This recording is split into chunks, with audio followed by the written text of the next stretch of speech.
নমস্কার, আমি বান্টি। আমিষ ও নিরামিষ ইউটিউব চ্যানেলে সবাইকে জানাই অনেক স্বাগত। আজকে আমার রেসিপি ডিমের দো পেঁয়াজা। চলুন দেখে নিই রেসিপিটা আমি কিভাবে বানাই। পুরো ভিডিওটা দেখার অনুরোধ রইল। আর ভালো লাগলে রেসিপিটা শেয়ার করবেন, আমার চ্যানেলটা সাবস্ক্রাইব করে দেবেন আর ভিডিওতে একটা লাইক করে দেবেন। কমেন্ট করে জানাবেন কেমন লাগলো। ডিমের দো পেঁয়াজা বানানোর জন্য আমি 8টা ডিম সেদ্ধ করতে দিয়েছি। জলের মধ্যে আমি একটু 1 চামচ নুন আর 1 চামচ ভিনিগার দিয়ে 10 মিনিট সিদ্ধ করেছি। 10 মিনিট পর ঠান্ডা জল দিয়ে ভালোভাবে ধুয়ে ডিমগুলোকে আমি এখন খোসা ছাড়িয়ে নেব। ডিমের খোসা ছাড়ানোর জন্য ডিমগুলোকে ক্র্যাক করে আমি এইভাবে জলের মধ্যে কিছুক্ষণ চুবিয়ে রেখেছি, তাহলে ডিমগুলো ছাড়াতে আমাদের খুবই সুবিধা হবে। এই যে ডিমগুলো ছাড়ানোর জন্য কোনো সমস্যাই হয় না যদি ক্র্যাক করে এইভাবে কিছুক্ষণ জলের মধ্যে রেখে দেওয়া হয়। ডিমগুলো আমি সব খোসা ছাড়িয়ে নিয়েছি। এবার ডিমগুলোকে এইভাবে চিড়ে নেব। আপনারা আপনাদের পছন্দ মতন চিড়ে নিতে পারেন। ডিমগুলোকে আমি এইভাবে চিড়ে নিয়েছি যাতে নুন মশলাটা খুব ভালোভাবে ঢুকে যায়। এবার একটা প্যানের মধ্যে তেল গরম করে নিচ্ছি। এই রেসিপিটা বানানোর জন্য আমাদের বারবার তেল আর নুন ব্যবহার করতে হবে, তাই খুব অল্প অল্প পরিমাণে খুব সাবধানে তেল আর নুনটার ব্যবহার করতে হবে।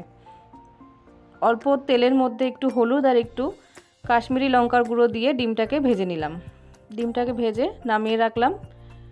এবার ওই প্যানের মধ্যেই আমি এখানে আবার একটু তেল দিয়ে দিচ্ছি। এখানে তেলের পরিমাণটা একটু বেশি দিলাম, 2 চামচ তেল দিয়েছি। এবার কিছুটা পেঁয়াজ কুচিয়ে রেখেছি, রসুন, আদা, টমেটো সব কুচিয়ে রেখে দিয়েছি। 2টো মিডিয়াম সাইজের পেঁয়াজ এখানে নিয়েছি। 1 ইঞ্চি আদা টুকরো করে রেখেছি। 13-14টা রসুন আমি দুভাগ করে রেখেছি, সেগুলোকে দিয়ে একটু ভেজে নিলাম।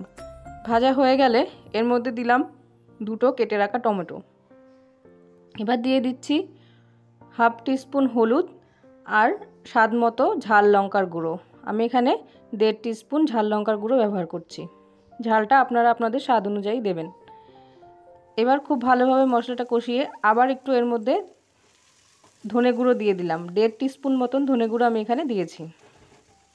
খুব বেশি মশলার এখানে প্রয়োজন হয় না। এই রেসিপিতে শুধু পেঁয়াজ আর টমেটোটাই লাগে বেশি।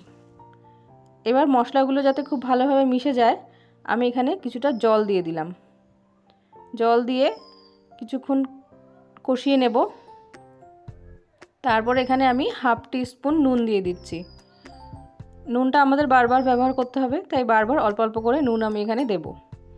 এবার দিচ্ছি কাশ্মীরি লঙ্কার গুঁড়ো, রঙটা যাতে খুব ভালো হয়। তারপরে কষিয়ে নিচ্ছি। তেল যখন ছেড়ে আসবে তখন এখানে আমি দিয়ে দেব 2 টেবিল স্পুন ফেটিয়ে রাখা টক দই।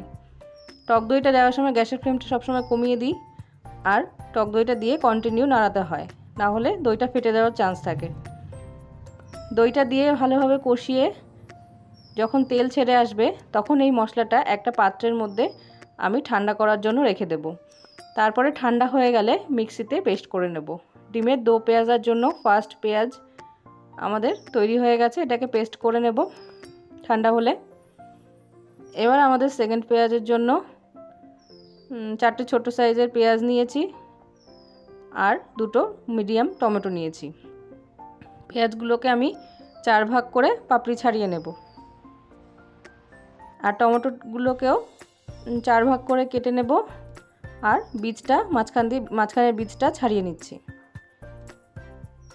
তারপরে মাঝখানে এরকম একটা কেটে ছোট ছোট টুকরো করে নেব। এবার আবার প্যান চাপিয়ে তার মধ্যে 1 চামচ তেল গরম করে নিচ্ছি। কেটে রাখা পেঁয়াজগুলো হালকা একটু ভাজবো, জাস্ট একটু নরম হয়ে আসবে তখন এর মধ্যে কুচিয়ে রাখা টমেটোগুলো দিয়ে দিচ্ছি। এখানে দিয়ে দেব খুব সামান্য পরিমাণে একটু নুন আর কয়েকটা কাঁচা লঙ্কা দিয়ে দিলাম। এই পেঁয়াজ টমেটোটা খুব বেশি ভাজার দরকার নেই, একটু 1 মিনিট মতন ভাজলেই একটু নরম হয়ে যাবে। তারপরে এগুলোকে একটু টস করে আমি ভাজা ডিমের মধ্যে রেখে দিচ্ছি। ওই প্যানের মধ্যে আবার একটু তেল গরম করছি, দিয়ে দিচ্ছি 2টো তেজপাতা আর 1/2 টিস্পুন জিরা। এবার ওই পেঁয়াজ টমেটোর যেই মশলাটা বানিয়েছিলাম সেটাকে মিক্সিতে পেস্ট করে নিয়েছিলাম সেটাই দিয়ে দিলাম। মিক্সি ধুয়ে একটু জল দিয়ে দিলাম। এখানে বেশি কষানোর দরকার নেই, মশলাটা আমাদের অলরেডি কষানোই আছে।